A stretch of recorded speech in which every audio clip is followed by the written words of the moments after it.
জয়গুরু। আজ আমরা পড়ব নিত্যবোধ। লিখছেন শ্রী ননীগোপাল সাহা। ঠাকুর মহারাজকে তথা ভক্তির ভগবানকে সহজ মানুষ রূপে পেয়ে আমাদের মানব জীবন ধন্য করেছি। সদ্গুরু রূপে সেই পুরুষোত্তমকে মানব জীবন লাভ করে ভজনা করার সুযোগ, এ কি কম ভাগ্যের কথা? জন্ম জন্মের পুণ্য ফলে সদ্গুরুর চরণ মিলে নিশ্চয়ই আমাদের সুকৃতি। বহু জন্মের সাধনায় তবেই তো এই সুকৃতি অর্জন। তাই গুরু শিষ্যের এই সম্বন্ধ নিত্যকালে। নিত্যের ঠাকুর সহজ হয়ে সরল ভাষায় আমাদের মধ্যে নিত্যের চেতনা বদ্রি জাগ্রত করতে চেষ্টা করেছেন ও নিত্যের বোধে আমাদের উদ্বুদ্ধ করেছেন। অনিত্যের মোহনিদ্রা থেকে আমাদের ঘুম ভাঙিয়ে জাগিয়েছেন। কি অপূর্ব অভূতপূর্ব বাচন ভঙ্গিমাটি তার ভাষায়। হ্যাঁ রে, আমি যে তোদের পাইয়া ঈশ্বরকে ভুলিয়াছি, তোরা কি আমার ভোলার বস্তু? তোরা যে আমার হৃদয় নিকুঞ্জের পোষা দহিলা। তোদের প্রভাতি টানেই না আমি প্রাণ ঢালিয়া দিয়েছি। কেবল দেখিতেছি কার পূজনে প্রাণে কত তরঙ্গ বহিয়া যায়। প্রতি মুহূর্তেই যে তোদের স্মৃতি জাগ্রত হইয়া আমাকে ভাবের রাজ্যে প্রতিষ্ঠিত করিতেছে। তোরাই এখন এই হৃদয়ের ধ্যান জ্ঞান তপস্যা। শ্রী শ্রী ঠাকুর মহারাজের মুখ নিঃসৃত এই কথাতে প্রমাণ করে গুরু শিষ্যের এই সম্বন্ধ শুধুমাত্র এই জন্মেই নয়, জন্ম জন্মান্তরের অনাদিকাল হতে নিত্যের, আর নিত্য লোক হতেই এই যাত্রা শুরু। অনিত্য এই প্রাণময় প্রমঞ্চে নিত্যের চেতনায় নিত্যের আলোকে উদ্ভাসিত করে নিত্যলীলা সংগঠিত করায় তার একমাত্র উদ্দেশ্য। আত্মারাম তিনি, তবু লীলানন্দ উপভোগ করার জন্য এক তিনি বহু হয়েছেন। নিজেকে গুরুরূপে আলাদা করে রেখে তারই অংশে শিষ্য সৃষ্টি করেছেন। তিনি পরমাত্মরূপে আত্মস্বরূপে অবস্থান করতে থাকলেন। ক্রমে ক্রমে অংশকে কৃপা করে আত্মস্বরূপ জ্ঞানে চৈতন্য যুক্ত করে তাদের সঙ্গে লীলানন্দ উপভোগ করবেন বলে।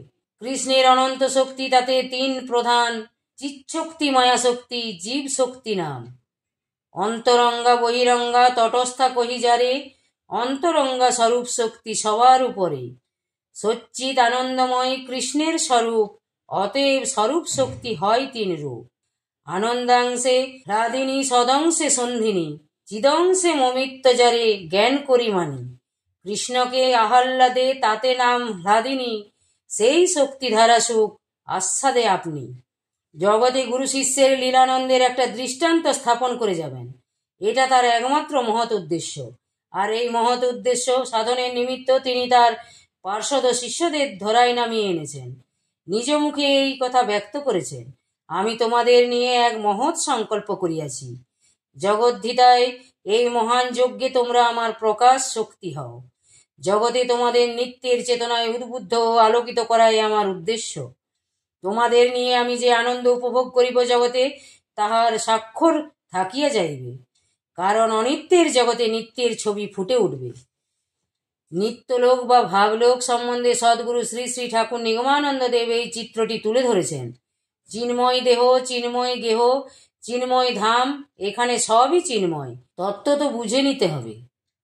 হাজার হাজার মানুষের মধ্যে কোনো একজন আমাকে লাভ করবার জন্য যত্ন করেন, এবং সেই যত্নকারীদের মধ্যে হয়তো কেউ আমাকে তত্ত্ব তো জানতে পারেন, কিন্তু সদ্গুরু নিজের তত্ত্ব নিজে শেখায় দীক্ষা দিয়ে ঘরে ঘরে। ঠাকুর রামকৃষ্ণ বলেছেন, তার আদেশ হয়, আবেশ হয়, দর্শন লাভ হয়। আবার তিনি যখন নিজে এসে দেখিয়ে দেন, তবে আর কিছুই করতে হয় না। আমরা আমাদের ঠাকুরকে নিত্যলোকের ঠাকুর, ভাবময় ভাবগ্রাহী ঠাকুর রূপেই পেয়েছি, এবং তার অন্তর্ধানের এত বছর পরেও পরম ভাগ্যবান তারা, যারা তার কৃপা লাভে ধন্য হচ্ছেন এবং হবেন। তাহারাও এমনি নিত্যের চেতনায় লাভ করবেন, এ বিষয়ে কোনো সন্দেহের অবকাশ নাই। কারণ তিনি যে নিত্য নিরঞ্জন। ঋষিযুগের স্বপ্ন এবং মহান আদর্শ নিয়েই গুরুভার গ্রহণ ও সদ্গুরু নিগমানন্দের সংসার স্থাপন। জীব ও শক্তির যুগ্ম মিলিত ধারায় এই সংসার। সদ্য নির্বিকল্প সমাধিবুদ্ধিত আত্মারাম যুবক সন্ন্যাসী নিগমানন্দ কোদাল ধোয়ার এক পূর্ণ কুটিরে ভাব সমুদ্রে ডুবে হাবুডুবু খাচ্ছিলেন। তখন সেই জগজ্জননী একদিন পত্নী বিয়োগে মৃত্যুকে অস্বীকার করে অমৃতের সন্ধানের সত্যবদ্ধ স্বামীকে গৃহত্যাগ করিয়েছিলেন। তিনি কৃপা করে তাকে মনে করিয়ে দিলেন, তোমার সংসার বাসনা যায় নাই, তাই তুমি অপূর্ণ, তুমি সংসার করো। নিয়ে এলেন গোমতী নদীর তীরে দুর্গাপুরে। এই দুর্গাপুরে এসে তিনি আধ্যাত্ম জগতের সংসার পাতলেন। বাংলা 1337 সালে পূর্ব বাংলা সারস্বত আশ্রম ময়নামতি আশ্রমে সার্বভৌম ভক্ত সম্মিলনী। 7 বছরের আমি বাবা মায়ের সঙ্গে উপস্থিত ছিলাম। আমার মনে আছে, আসন বারান্দায় বসে প্রথম মহিলা সম্মেলন করেছিলেন। সম্মিলনী শেষে থেকে যাওয়া কিছু ভক্ত নিয়ে ঠাকুর মহারাজ দুর্গাপুরে আসেন। আশ্রমের নিকট কালী মন্দিরের সামনে একটি বেদিতে ঠাকুরকে চেয়ারে বসিয়ে প্রজ্ঞানন্দ মহারাজ আমাদের সকলকে নিয়ে শ্রী শ্রী ঠাকুর মহারাজকে প্রদক্ষিণ করেছিলেন। মনে পড়ে মহারাজের সাথে ঠাকুরকে প্রদক্ষিণ করতে করতে আমরা বন্দনা গীতের কয়েকটি লাইন সমবেত কণ্ঠে গিয়েছিলাম।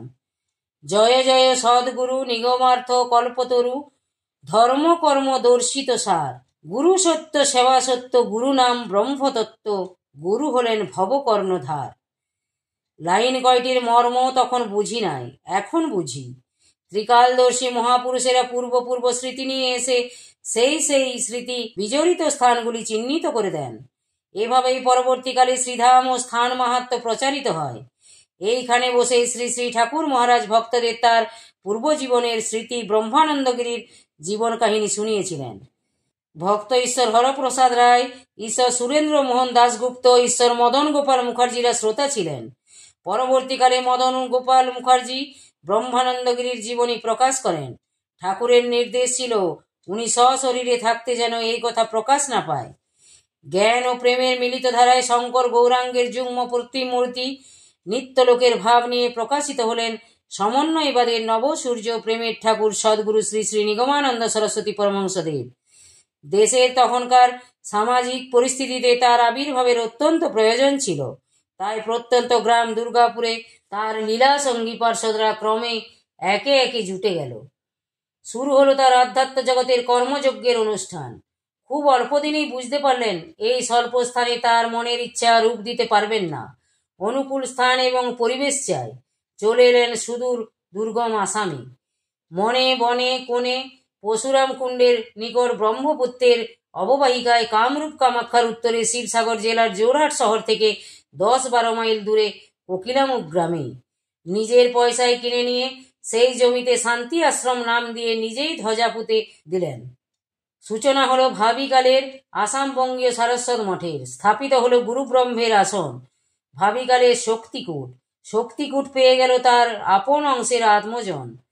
সংসার বিরাগী গৃহীদের আর কিছু গুরুতে সমর্পিত দেহ মন প্রাণ গুরুনিষ্ঠ আত্মোৎসর্গকারী যুবক। তাদের কথা স্মরণ করলে হৃদয় রোমাঞ্চিত হয় এবং আনন্দে চোখে জল আসে।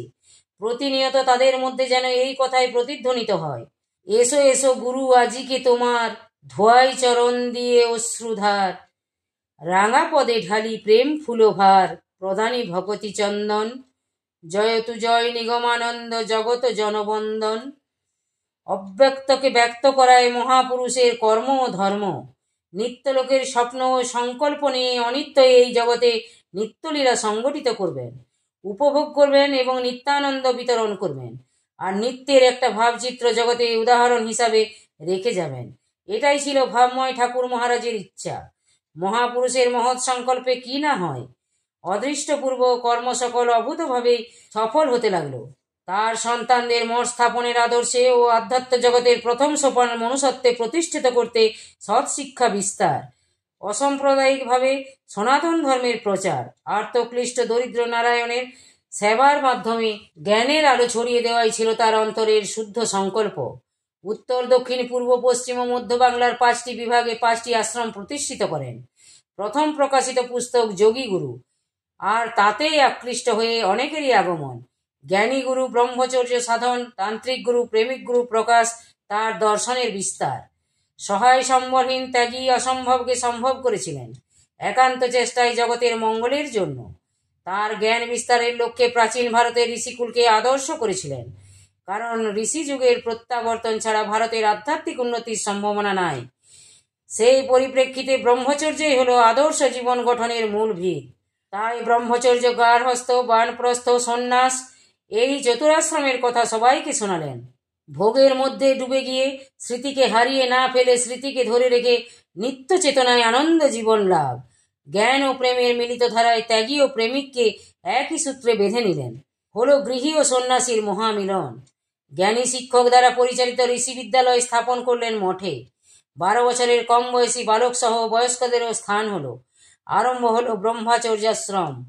ঋষি বিদ্যালয়ের প্রবেশের শর্ত 12 বছর ব্রহ্মচর্যাশ্রমে কাটিয়ে যারা সংসারে ফিরে গার্হস্থ্য ধর্ম পালন করবেন তারা হবেন আদর্শ গৃহী। যারা সংসারে আর ফিরে যেতে অনিচ্ছুক তারা পরবর্তীকালে আধ্যাত্মিক উন্নতি করে হবেন জ্ঞানী সন্ন্যাসী।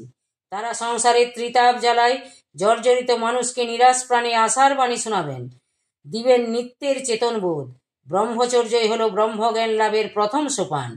ঋষি যুগের তপবনী জীবনের মধ্যেই জীবনের মূল বুনিয়াদ গড়ে উঠুক, এই ভাবনাতেই তার ঋষি বিদ্যালয় স্থাপন।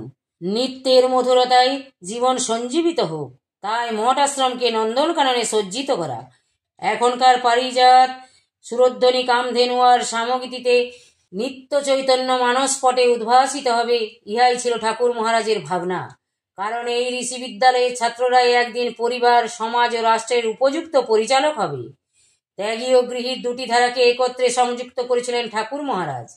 আশ্রম জীবনে সংগঠিত উন্নত চরিত্রের সেবকগণ গৃহীদের অন্তঃকরণ পরমার্থের জ্ঞানের আলোকে উদ্ভাসিত করবে, আর গৃহীগণ সৎভাবে উপার্জিত অর্থের দ্বারা মঠাশ্রমের উন্নতি এবং বৈষয়িক দিককে ঠিকভাবে পরিচালিত করবে। আর তাদের প্রেমের বন্ধনে ত্যাগীদের ঊষর ঋষি সরস হবে। জ্ঞান ও প্রেমের মহামিলনে ভ্রাতৃত্বের দৃঢ় বন্ধনে চেয়েছিলেন অনিত্য জগতে নিত্যের ছবি ফুটিয়ে তুলতে, যাতে জগতে থাকে একটা মহা সমন্বয়বাদের মহান দৃষ্টান্ত। গৃহ ত্যাগীর পুণ্য মিলনে ভূতলে নামিবে স্বর্গ, মরণ পরেও লোভিবে সকলে শান্তির অপবর্গ। জয় গুরু, জয় গুরু। আজ এই পর্যন্তই। যদি আপনাদের ভালো লেগে থাকে তাহলে চ্যানেলটিকে সাবস্ক্রাইব করে সাথে থাকুন। জয় গুরু, জয় গুরু।